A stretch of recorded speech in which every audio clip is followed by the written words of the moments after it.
옛날 아주 먼 과거, 의성의 작은 마을에는 마을을 지켜주는 특별한 바위가 있었다. 이 바위는 단순히 자연의 산물이라기보다는 신령스러운 힘을 지닌 존재로 여겨졌다.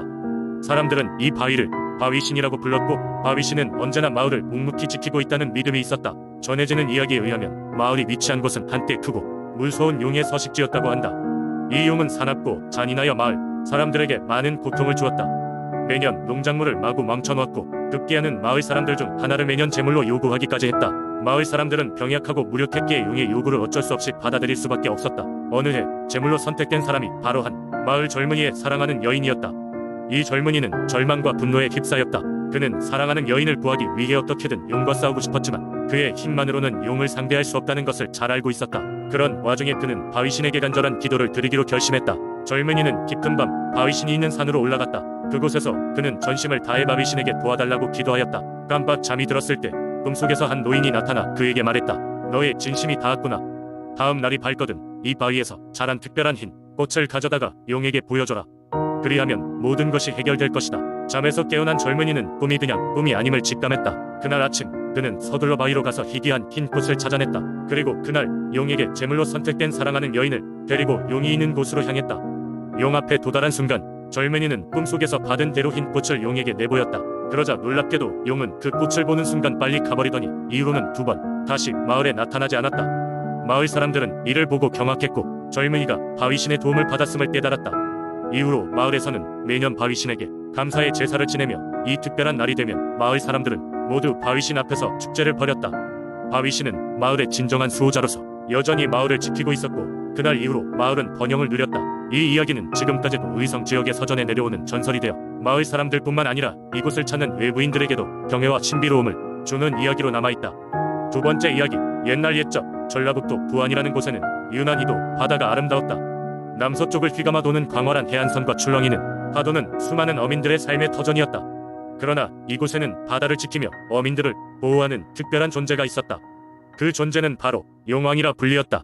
부안의 사람들은 바다에서 생계를 유지하며 살아갔기에 바다에 대한 존경심이 남달랐다. 바다의 기분을 살피고 조심스럽게 그날의 날씨를 관찰하며 필요한 만큼만 잡아들이는 것을 철칙으로 삼았다. 이들이 바다를 존중할수록 바다는 그들에게 풍족한 자원을 제공해 주었다. 그런데 과거에는 바다가 매년 한 번씩 거세게 휘몰아치던 시기가 있었는데 사람들은 대개 이를 용왕이 분노 때문이라고 여겼다. 이 지역에는 용왕제라는 특별한 행사가 있었다. 매년 바다가 고요해지는 시기의 마을 사람들은 용왕에게 감사의 제사를 올렸다. 온 마을이 약속이라도 한 듯 수일 전부터 준비에 몰두했다. 음식은 정성껏 마련되었고 바닷가에는 큰 제단이 세워졌다. 제단 위에는 바다에서 얻은 물고기와 해산물들이 정갈이 놓였고 가운데에는 용왕에게 드리는 하얀 돛담배가 놓였다. 제사날 온 길목은 사람들로 붐볐다. 아이들은 부모의 손을 잡고 연로하신 어르신들도 빠짐없이 모여들었다. 드디어 대장장이가 만든 커다란 북이 둥둥 울리며 흥겨운 장단이 시작되면 제사 지내는 사람들은 모두 엄숙하게 고개를 숙였다. 마을의 어른이 먼저 나서서 소원을 빌었다.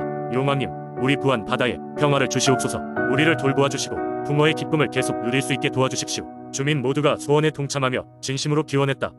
그러자 신비로운 일이 벌어졌다. 순식간에 바다에서 고요함이 찾아왔고 마치 용왕이 그들의 정성을 받아들였다는 듯 하늘에는 밝은 무지개가 떴다. 마을 사람들은 이 신비한 징조를 용왕의 축복으로 여겼다. 이후 그들은 더욱 바다를 소중히 여기고 사랑하게 되었다. 이후에도 용왕제는 해마다 계속되었고 부안 이 사람들은 늘 그래왔듯 용왕님 부 아래 번성한다 믿었다. 이 이야기는 시간이 흘러도 부안 사람들에게 전해 내려오며 신앙심과 자연에 대한 경외심을 일깨워주는 소중한 민속 문화로 남게 되었다. 세 번째 이야기, 옛날 옛적 지금의 광주가 아닌 작은 마을이 있었습니다.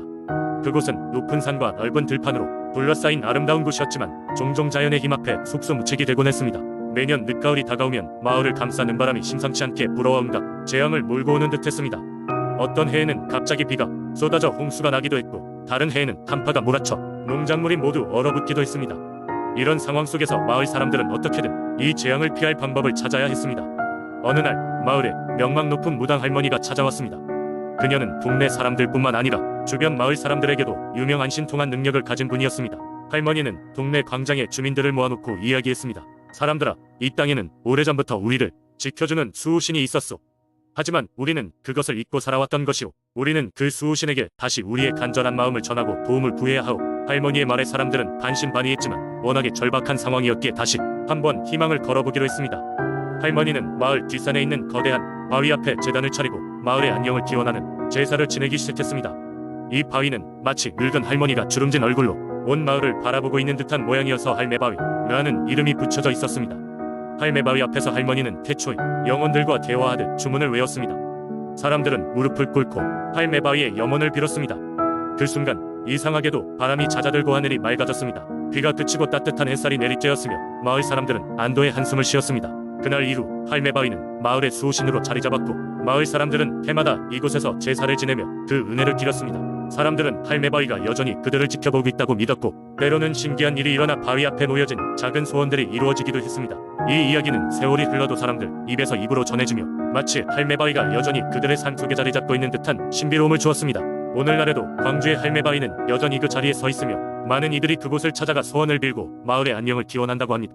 네 번째 이야기. 옛날 옛적 태안의 작은 어촌에는 바다와 깊은 인연을 맺은 특별한 해녀가 살고 있었습니다. 그녀의 이름은 은희였으며 은희는 매일 아침 해가 뜨기 무섭게 바다로 나가 직접 해산물을 채취하였습니다. 그녀의 실력은 마을에서 소문이 자자했고 특히 그 누구도 접근하지 않는 깊은 바다까지도 마다하지 않고 들어가 귀한 전복과 해삼을 가져오곤 했습니다. 마을 사람들은 은희의 대담한 행동을 우려했지만 그녀는 언제나 웃음을 지으며 말했습니다. 저는 바다가 제게 주는 은혜를 믿습니다. 바다는 제 친구이자 가족이에요. 하지만 이렇게 확신에 찬 은희의 마음속에도 하나의 큰 비밀이 숨어 있었습니다. 그녀는 어릴 적 바다에서 큰 사고를 당했지만 그때 신비로운 힘에 의해 목숨을 구했었던 것입니다. 그 힘이란 바로 바다의 신령이라 불리는 전설적인 존재였습니다.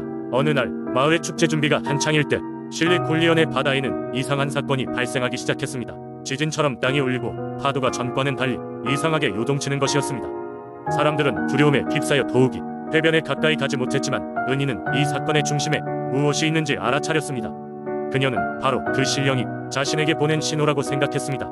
은희는 아무에게도 알리지 않고 어느 날 깊은 새벽 홀로 바다로 나갔습니다. 그녀가 자주 찾던 조용한 만에 다다르자마자 해초 사이에서 슬며시 나타난 신령이 그녀를 맞이했습니다. 은희는 자신감을 가지고 신령에게 다가갔습니다. 오랜만이에요. 바다의 신령님, 무슨 일이 있나요? 신령은 은희에게 바다가 지금 곧 큰 위험에 처할 수도 있다는 것을 경고했습니다. 은희는 이러한 사실을 단순히 듣고 있을 수만은 없었습니다. 그녀는 신령에게 어떻게 이 위험을 막을 수 있는지 물었고 신령은 은희에게 바다 깊은 곳에 있는 푸른 산호를 가져오라 했습니다. 그 산호는 바다를 정화하고 다시 평화를 되찾게 하는 힘을 가진 귀한 보물이었습니다. 은희는 곧장 깊은 바다로 뛰어들었습니다. 여러 해양 생물과 물속 암초를 극복하며 마침내 빛나는 푸른 산호가 그녀의 눈앞에 펼쳐졌습니다. 손을 뻗어 그 산호를 잡았을 때 은희는 신령의 목소리를 들을 수 있었습니다. 너의 희생과 용기는 이 마을과 바다를 구하게 될 것이다. 집으로 돌아온 은희는 푸른 산호를 바닷가 마을의 중심 두루탄 자리에 놓았습니다. 산호의 빛은 놀라울 정도로 강력하게 퍼져나갔고 그때부터 이상했던 바다의 흔들림은 차츰 잦아들기 시작했습니다. 어촌의 주민들은 그녀에게 감사하며 더 이상 바다에 대해 두려워하지 않게 되었습니다. 그 후로도 은희는 계속 해녀로서의 삶을 이어갔지만 그녀가 바다가 보듬고 있는 특별한 이야기의 주인공이라는 사실은 잊혀지지 않았습니다. 은희가 떠나고 난 후에도 태안의 주민들은 바다와의 인연을 더욱 소중히 여기게 되었고 해마다 그녀를 기리는 축제를 열어 그녀의 용기와 바다 신령의 축복을 기렸습니다. 다섯 번째 이야기. 옛날 옛적 사천 근처엔 고요하면서도 비밀스러운 바다가 있었다.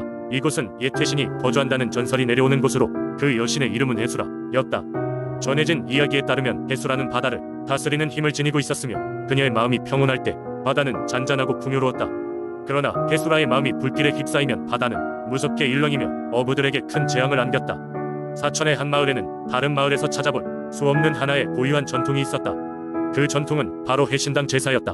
매년 음력 10월이 되면 마을 사람들은 바다에 큰 잔치를 벌였고 바다의 여신 해수라에게 대규모 제사를 올렸다. 이 제사는 그 해의 풍어와 마을의 평안을 기원하는 자리였다. 제사의 중심에는 마을의 어머니로 불리는 한 여인이 있었다. 그녀는 마을의 가장 나이 많은 여성으로 해수라의 대리인으로 여겨졌다. 제사 중에는 사람들은 해신당으로 불리는 작은 신전 주변에 모여 마을의 이야기를 나누며 해수라에게 감사와 경배의 뜻을 전했다. 그러나 어느 해 마을에 미처 예상하지 못한 큰 폭풍이 닥쳤다. 어부들은 배가 전복되어 사망하거나 행방불명되었고 바다는 심상치 않은 요동을 쳤다. 마을 사람들은 해수라의 위로와 도움을 간절히 구하기 위해 더 자주 해신당에 찾아가 기도를 드리기 시작했다. 하지만 폭풍은 계속해서 마을을 덮쳐 해수라의 분노를 더욱 증폭시키는 듯했다. 그 해에 제사가 다가왔을 때 마을의 한 소년이 용기를 내어 해수라의 전설을 풀어보고자 했다. 그는 해신당에 들러 해수라의 마음을 진정시킬 수 있는 무언가를 찾으려 했다. 마침내 소년은 오래된 나무 아래에서 하나의 반짝이는 구슬을 발견했다.